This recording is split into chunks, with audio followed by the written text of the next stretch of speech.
Bonjour mesdames et messieurs, heureux de vous avoir nombreux devant vos postes téléviseurs. Naïb Sarabino Somoni Luminanga Gloire Bosso, ce qui veut dire il y a du nouveau. Ce qui veut dire j'ai pris quelqu'un où a pu expliquer biso information place nini et singeli tozo. Le nazanga moko te nazana moko ya bayi politique yeba benga kaye analyste international. Papi Kabea, analyste de l'UDPS. Papi Kabea, monaki na ende na tambola tambola sabino na mbaki mtu apeperde na mbaki ya lamuka siko nazana Papi Kabea uyu na yimbi tukusulula o Italie politique tika na pesa yimba la moko mbote et puis kozala malamu o s'abonner pona to continuer mission sunga bande kuna yo tuzobunda. Il y a une manière pour nous de sunga baninga misu misale mona na sunga biso s'abonner, liker, partager vidéo vous allez malamu na ki kopé c'est mbote. Bonjour Papi Kabea. Bonjour monsieur le journaliste Petit Peuple. Encore une fois na Positive Télévision bazolanda yo. On a s'appelle mingi ba internet nyo sur Positive Télévision boyebi ki ngai wabino Papi Kabea. Na limbo le rabino makamu nyonso o elekaka na Congo. Donc le journal au quotidien na yesu lelo na émission lelo. Pour nous, il n'y a pas 2 jours, 3 jours. Mais toujours cet état toujours sur le masolo. Quand on appelle un analyste, c'est l'analyse de la politique par rapport à la vision quotidienne, mensuelle, annuelle. Il y a la République démocratique du Congo. Ça veut dire que quand on analyse, non. Quand on analyse quelque chose, c'est pour avoir des propositions comment qu'on soit solution définitive dans ma cambouana. Dans la solution dans la solution yo ozotala ngasiko yo mais ces journées ça on a na sima écran nous surtout la solution to pesa mo chef de l'état pour yenda ça le premier citoyen de la République démocratique Congo pour la solution définitive. Il y a la République démocratique Congo mais pas analyse autre ça la lelo na la télévision pour la monde beaucoup micro non hier soka hier à côté de la chef de l'état à non to côté chef de pourquoi parce que la vision ya Congo lelo na 2021 c'est le chef de l'état. Parce que lobby na mandat na fin mandat na ye ba oyembi ça soit à Matisi Congo soit à Kitisi Congo. Donc ce qui biso to so conseiller malam to so analyser bien biso na bino ba internaute au bola na lelo. Donc lobby Congo ya lobby et ko toujours likolo. Papi Kabea. Lokola yo bandi bongo tika ngapi na tuna yo mbalamu. Na pouvoir na bino apparemment bozoko ka ko gérer ba confession religieuse te tala makambo lekana ki entre ba musulmans. Qu'est-ce qui se passe? Merci beaucoup pour la question.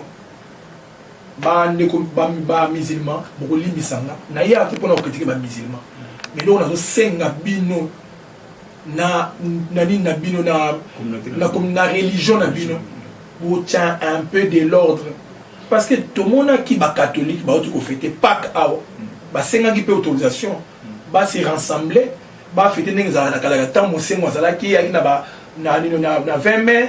Tant que à côté il y a des cas qui ma fête monsieur il y a catholique et ça qui a on a martyr mais ba boy copé ça ba c'est une autorisation cette fois-ci pourquoi na côté gentil mobilité na yebi lo ni ba ça la ba gentil mobilité pour le gouvernement ça na mais tant il y a mis tous les deux délégations et ça qui peut ma ya tous les délégations na zo senga na bino lo kali bosso ba to religion il y a islam musulman plutôt pourquoi bozala na 2 poids 2 mesures. Élection Salamina Congo. Martin Fayulu a lobby à Gangi, c'est lui le président élu. Mais à la fin, il y a un seul président au Congo. C'est Félix Antoine Tshisekedi. Comment chez vous, Bino, les musulmans, ils ont la deuxième religion dans le monde. Vous avez hors de un président sortant, à que nous retravaillons un président entrant. Et puis, il y a sali milice naïe. N'a il sali n'a pas si yamwana. Parce que maintenant, ça bien ça makam on a vivre. Radio Top Congo, limisanga ozasu radio batbocha sumuté maté. Pourquoi? Au lobby que batbakou fité ngai j'étais témoin. Tant baso bomam policier na liboso à stade des martyrs. Top Congo. À lobby que non il n'y a aucun mort chez les policiers. Ngana monine baso soit libanga ya kayou. Na liboso na biso, tozaki na bis à 207. Tozaki na IAS moi mukie. Tozaki le seul bus ya Transco et outi na super le melonga 8h. Et combien de 9 quelque chose pour l'embouteillage dans la Congo qui va coup de balle. Papa, combien de chauffeurs comme Kolenga. Parce que tu sais que les Congolais, ceux qui ont des ordres, ils ont toujours l'habitude de dire qu'il y a un bus à Transco. Chauffeur la banque a bien ok sous-souté. Donc il y a tout le monde des ordres des années. Au même moment, les policiers, ils ont bien les partisans, il y a chèque, il y a imam Monakala. Parce que Bango, il y a imam na Bango Loba.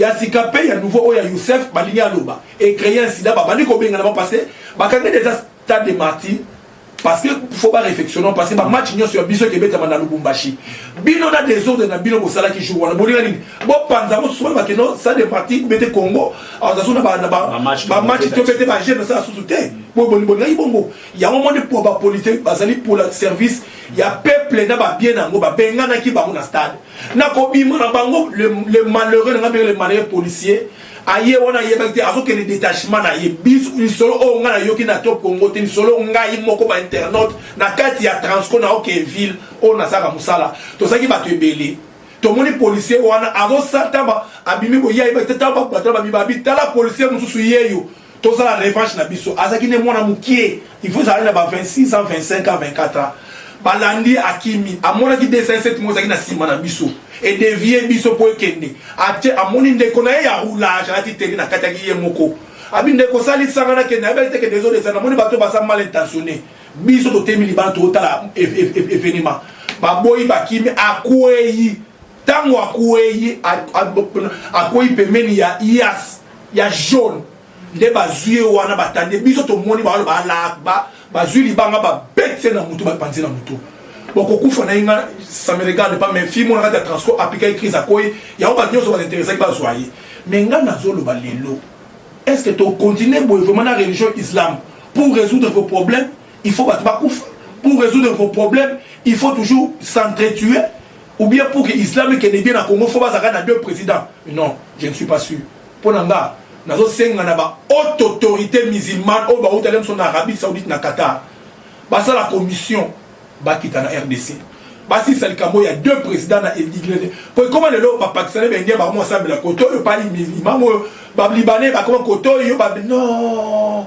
biso to bi l'islam mais ça un et uni n'engem prophète Mahomet a tika yango c'est pas pour les intérêts il y a pouvoir ben intérêt il y a mbongo les lo ba comme bebisa islam Nazaba noko nanga ba koko nanga ba ça partout dans le monde ba voyager pour l'islam ce sont des vrais musulmans un musulman alinga mona makila na misuna été mais autre moment na ba musulman ya lelo ba komo linga ba mona makila wona za su islam te islam azali pour la sainteté islam azali pour la paix mais le islam comme on a des ordres quand même tout ça beaucoup haram te na RDC nous ne sommes pas un pays à beaucoup haram quelqu'un il faut pas résoudre non moi en tout cas étant qu'analyste politique la question oyo na sengi na bangomi balete les deux imams montés sortant na entraté balu ba commission il y a ba grand musulman écouté ba Qatar ba Dubaï ba Arabie Saoudite ba Kenya donc là où les musulmans et ça là moi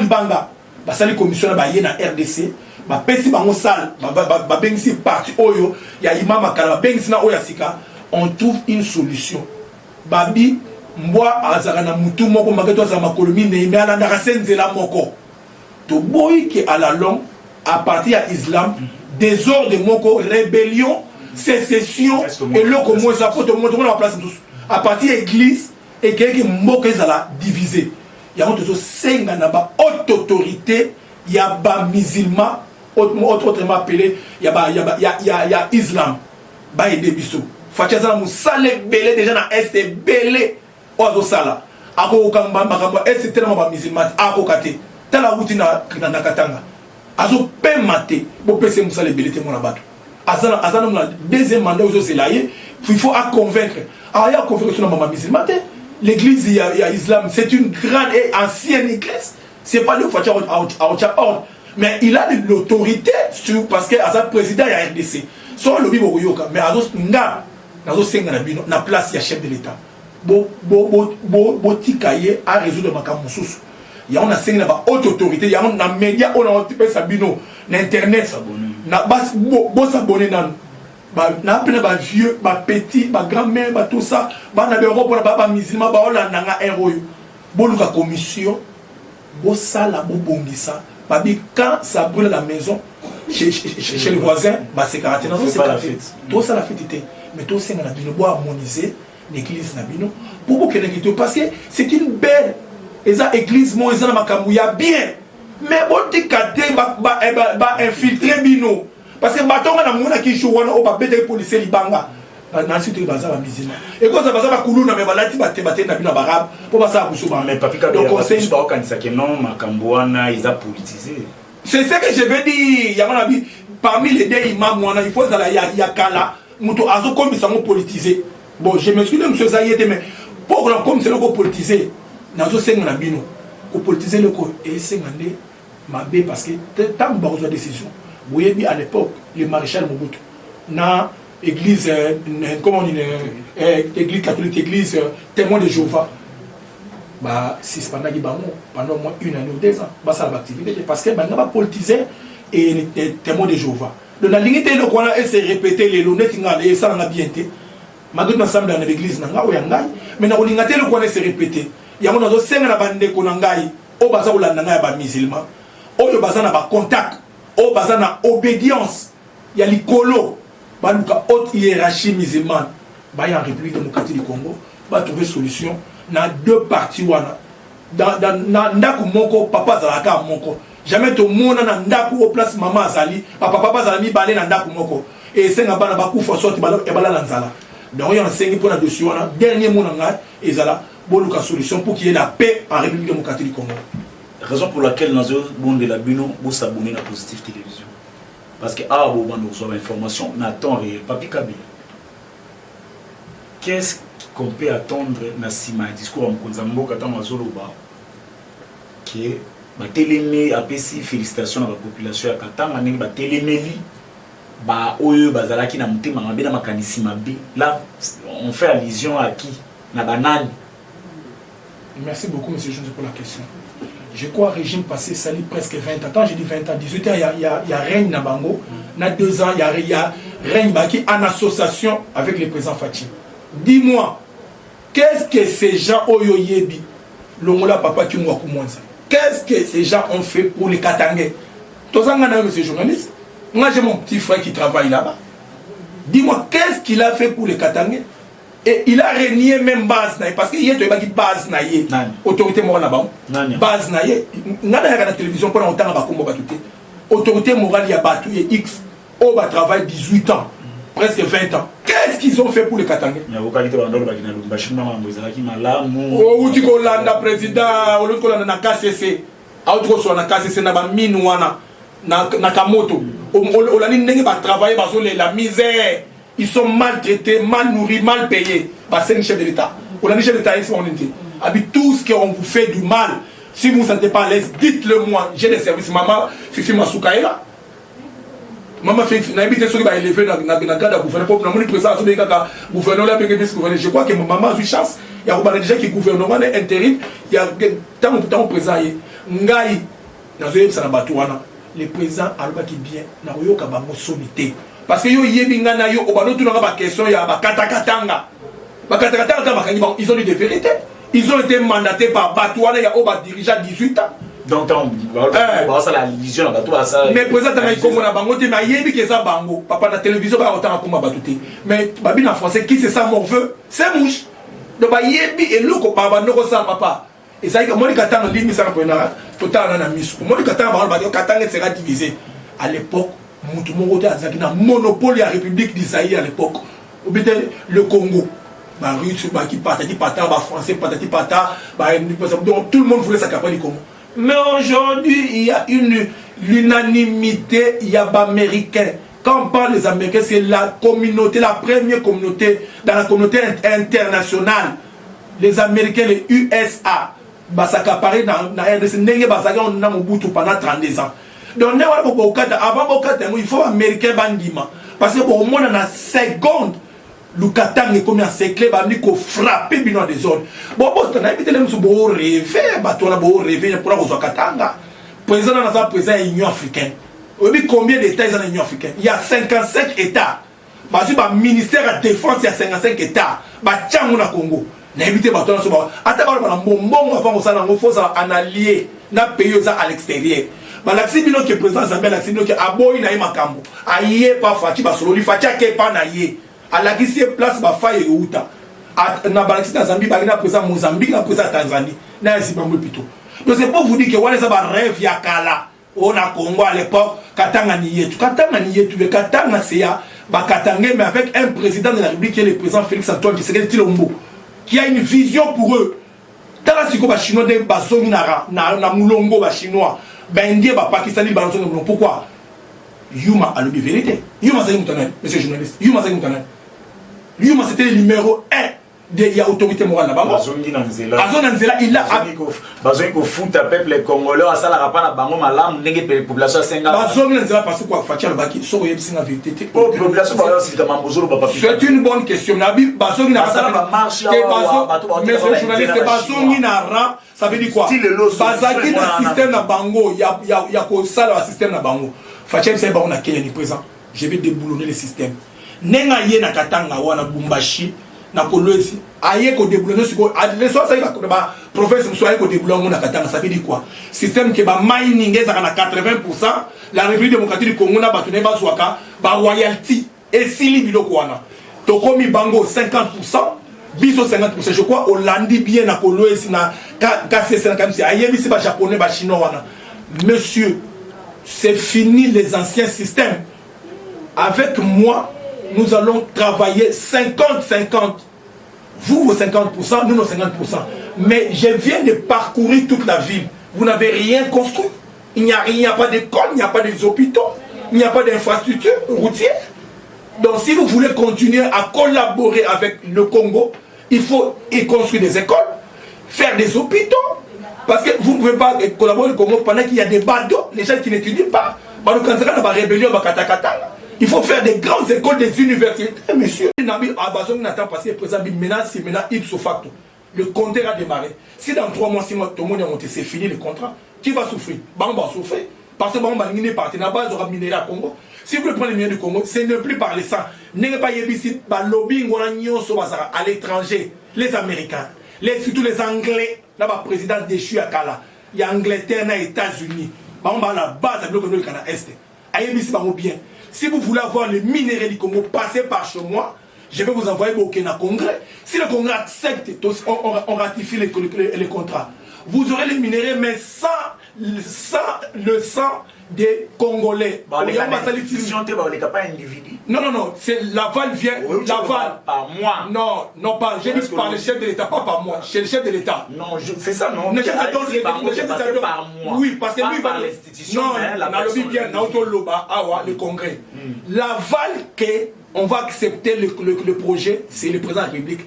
Mais pour recenser le projet, on a 2 parties, c'est le Congrès. Pour qu'on accepte que parce que les hommes partent, mais les institutions restent. Lui, en tant que président de l'institution, président de la République, il va ratifier. Mais ce qui va rester, c'est le Congrès. Parce que lui, un jour ou 2 ou 3 mandats, il va partir. Le président qui vient, il a beaucoup d'adoption. Donc, bref, pour Nanga, son habit qui est bien na Katanga, c'est parce que tant qu'on revoir le contrat minier Nyonso. Sali ne peut pas le contrat minier, bon revoir via Batbo, travail d'abord les Congolais, locaux. Sauf que vous revoir bien, là où nous allons avec, mais sauf que revoir en vous aurez toujours des sanctions. Donc pour moi, bref, Bakatangé, vous en avez calme. Vous agitez, Mambakata Katanga et Cécile. Parce qu'il y a des dispositifs où ils ont et permettre de bien ça. Mambobo revient à Bakata Katanga. Au Lelo, Batika, toi, on va former, Baza, prêt pour la combat. On nous donne les canadiens qui va gérer la camaraderie aussi minga na simbo qui est là na zaboué pour moi là exemple na est bateau na bayoka ma c'était bazo bima na ba douche comme ça ne papa maman bota ba pourquoi ya qui va gérer yoko na mbeke to et bete mukebe bayoki ba lokito donc n'engana tito comme en septembre il y aura 70% ou 75% de paix à l'est et ça peut être parmi ma réponse au président de la République azo répondre à est parce que c'est bon on a état majorité mais je vais mettre la paix. Attends, ça y a des mais ami balé à la paix. Ils sont contre malem. N'a tout seul même un mois. Mais comme on a déjà ma réaction, ça pour se rendre, le territoire a occupé il y a 10 ans, 5 ans, 7 ans. Comme il faut rendre en nous. Donc c'est pour vous dire, nous avons 5 ans à Bino. Boba Katangé, Bozala apaisé. Vous savez, Baba Kyungo Zawana, l'exemple de Papa Etienne, il est vivant. Vous avez Moïse Katumbi. Les gens qui seront censés. Vous avez Maître Mouyambo, les bâtonniers. Bon conseiller au Coboro, par exemple, parce que on a la vision à chef de l'État. S'abonner pour chaque matin, pour qu'on ait une information, nanini, na côté analyste Papi Kabea et puis côté Pepper de Mino Cholanda côté Anini pour na lelo tout ce qui a Papi Kabea. Merci pour na kola lelo. Votre mot de la fin. Mon anga de la fin na senga ba congolais lelo o ba Hollanda na télévision. Surtout bino ba diaspora. Na senga na bino bo s'abonner na Positive Télévision. Ba ne konanga nyonso bo en Europe. Premièrement bo s'abonner na Positive Télévision parce que nga so boningola nanga Papi Kabea. Il faut o lukanga na Positive na chaîne mususu te na Positive Télévision parce que ça chaîne on a le blabla ba fêter. Ma na esa bino makambu ya feuille de route. Bon moi ki ba aventure mais yango na ko sala ma feuille de route. Na esi no s'abonner. Bato oba soutenir techniquement financièrement na ko bossa na bamonte na banina Eric Mbia Kalala Olivier Kalala Mazembe Fifi Kalala Mazembe Fatou Kone Mami Okoto Claudie Tandaye Papi Likolo boza tellement épelé bolandi ba émission mais nazo senga na bino bo senga rappel ba émission ba fandi sa biso na bato wana oboyebi parce que na RDC opposé à la soutien. Parce que Batala Mouko Boye qui va en opposition, bah il y a un gouvernement. Opposition ça a sauté. Oh bah tika le bidon boyebi, et ça tenadé. Bah français bah tiens bah du tenadé. Merci de s'abonner, soutenir Bande Bonayo et puis pour l'information en temps réel. Nous Gloire Boussobi, mon numéro est là 081 21 921 76 plus 243 81 21 921 76 Yamane Komami Benga Comment et vous allez malamu tokutani prochainement.